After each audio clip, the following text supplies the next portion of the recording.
Acho que deu, hein? Deixa eu ver aqui.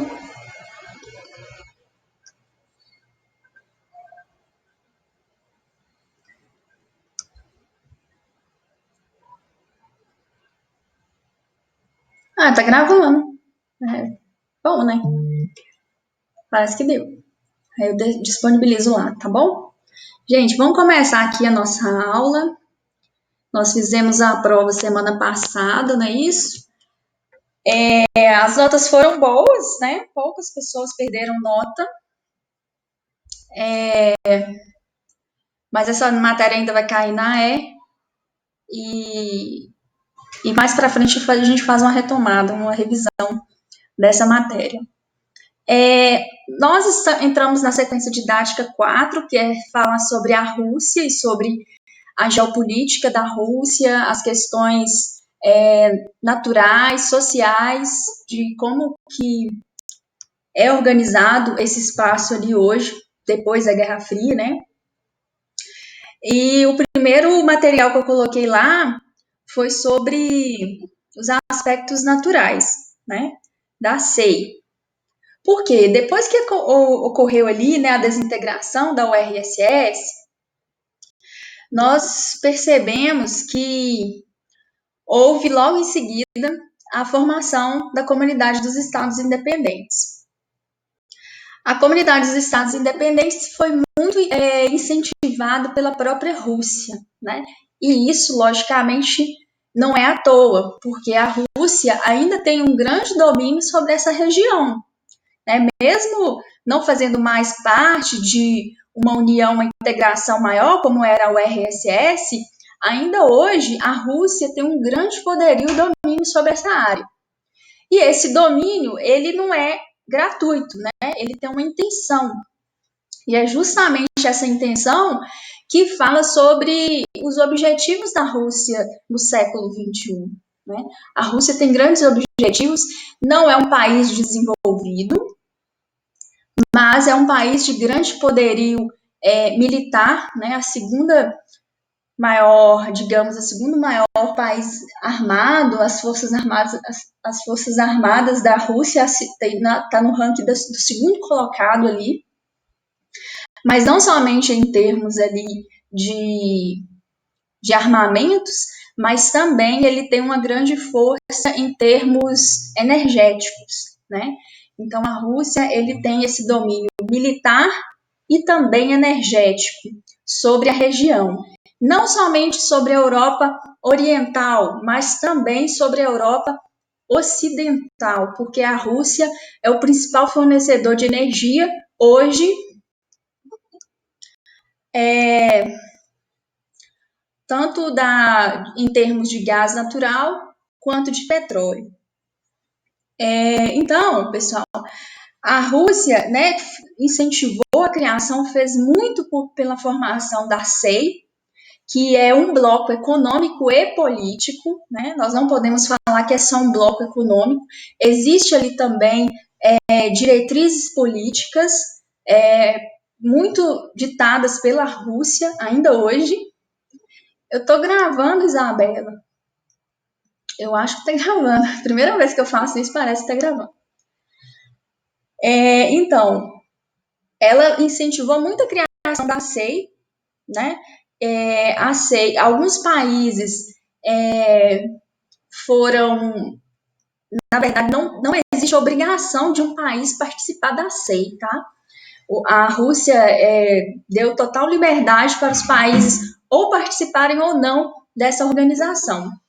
Então, o que acontece?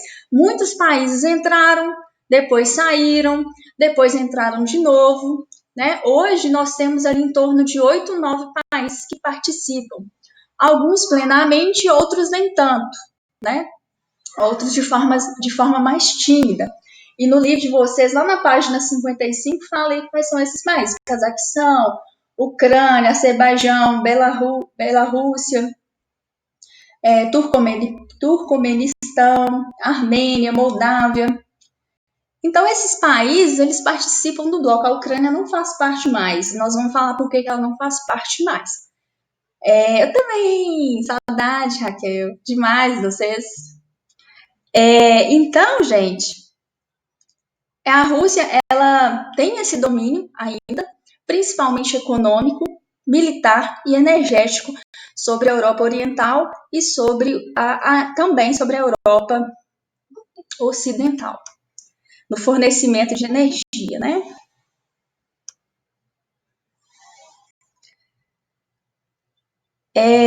Então, existe essa autonomia dos países em entrar, em participar ou não, e em função de conflitos com a Rússia, alguns países decidiram sair e outros não têm problema diretamente com a Rússia, decidiram permanecer.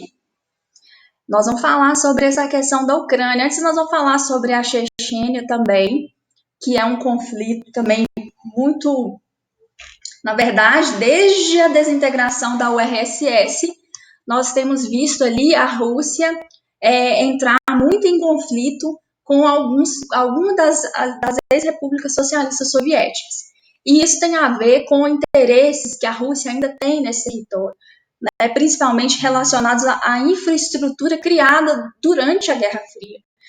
Porque a Rússia ela criou infraestrutura de gasodutos e oleodutos ao longo desses países e essa autonomia que esses países reivindicam é negada pela Rússia, né?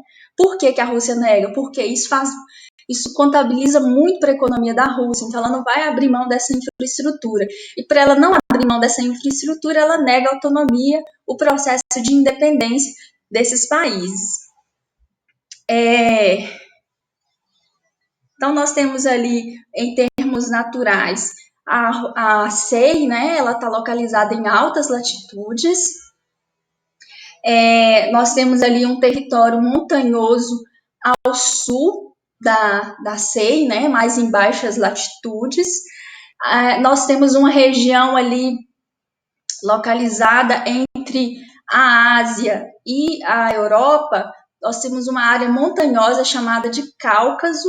Cáucaso é o nome dado a uma cadeia de montanhas, e essa região é uma das regiões mais tensas do mundo, é onde está a Ucrânia, é onde está a Geórgia, é onde está a Chechênia, é onde que tem ali vários conflitos separatistas, né? Que é justamente isso que eu falei, o desejo dessas áreas se tornarem independentes da Rússia. E essa independência ela é negada.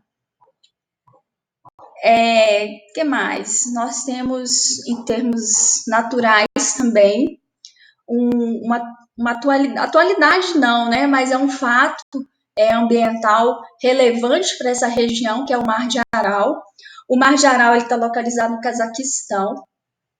E ao longo da Guerra Fria, gente, esse lago ele já foi assim um dos maiores do mundo, né? Não é um mar, né? Ele é um lago, um grande lago. E esse lago já foi um dos maiores do mundo. E em função do seu uso inadequado ao longo da Guerra Fria, esse lago ele passou a secar, né? E hoje nós temos ali 10% da sua capacidade original. O mar ele secou, né? E com isso deixou atividades econômicas, porque essa região era reconhecida regionalmente por ser uma área de economia pesqueira, era uma região turística, então tudo isso se esvaiu junto com o lago. E como que esse lago ele chegou nesse nível? Por que ele secou? Né? Porque, gente, ao longo da Guerra Fria, a Rússia ela era a principal, né, potência ali que determinava o uso e o tipo de economia que seria desenvolvida ali nas repúblicas socialistas soviéticas. Então teve região, por exemplo, onde que tinha solo fértil, por exemplo, na Chechênia, tem um dos solos mais férteis do mundo, que é chamado Chernozem. Então, em função disso, vocês vão produzir alimentos para abastecer toda a comunidade, né? Todas as repúblicas socialistas soviéticas. Teve países mais da Europa, localizados assim na Europa Ocidental, que eram mais propícios, próximos de fontes energéticas como carvão. Em função disso, desenvolveu indústrias de base. Né? Tanto que isso hoje, inclusive, reflete, né? Porque nós temos, por exemplo, a Estônia, que foi um dos países que mais se integrou à economia capitalista, que melhor se integrou após a desestruturação da URSS. Por quê? Havia uma indústria de base muito forte ali, e essa indústria de base favoreceu essa integração ali ao capitalismo, juntamente ali o estreitamento de laços com a Europa Ocidental. Então, o que acontece, né, nessa questão do Mar de Aral, né? Nós tivemos ali, então, a Rússia determinando que essa região ali do Cazaquistão, em função da abundância de água, seria voltado para a produção de algodão. É tanto que na década de 80, o Cazaquistão foi um dos países que mais cresceu economicamente assim, no mundo, porque houve um incentivo muito grande à produção agrícola de algodão, e era uma produção, né, naquela época moderna, que utiliza máquinas, agrotóxicos, né, a nossa ideia de moderna é isso, né, o que prejudica o meio ambiente. Mas era uma agricultura produtivista, né, que utiliza todos os insumos necessários para ter uma grande produção. Então, o Cazaquistão, né, ele se destacou na década de 80, mas essa produção de algodão, ela vem desde a década de 60, tá? Então, ela continuou na década de 60, 70, 80, 90, e nós temos lá as imagens de satélite, como que o lago ele foi diminuindo, né? Então, como que ele foi reduzindo a sua capacidade.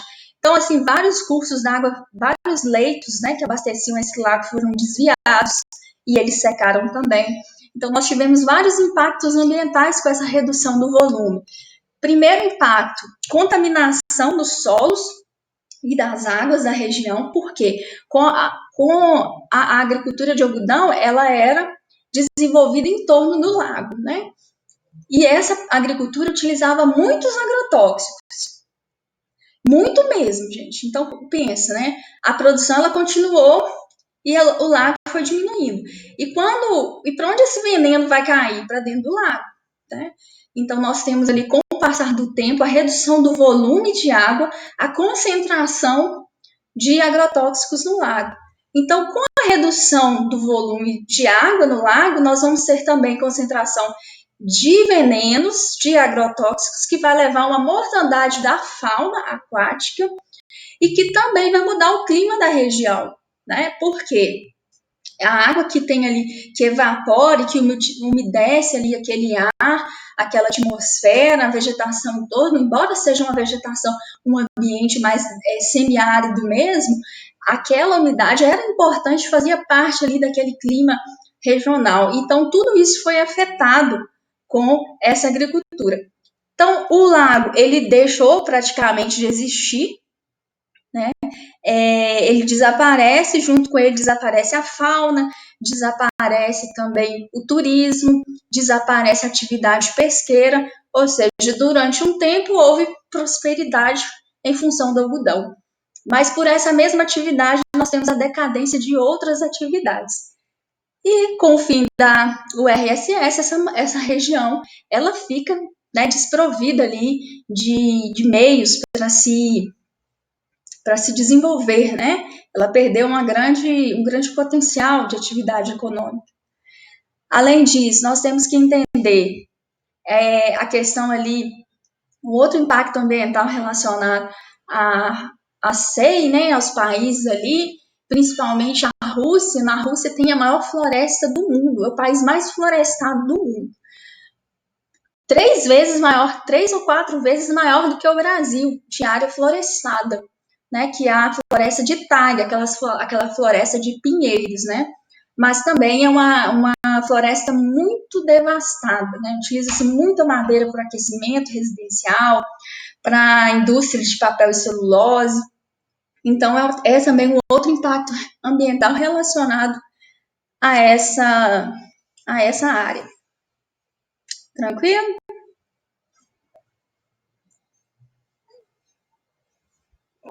Gente, dá uma pausa aqui para você, para a gente comentar aqui. Vocês estão lendo alguma coisa? Vamos dizer, nada a ver com escola? Eu estou lendo um. É? O que vocês estão lendo? Que é interessante.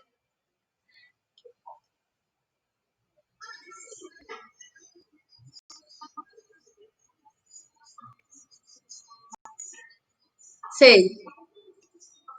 Hum, gente, eu também leio.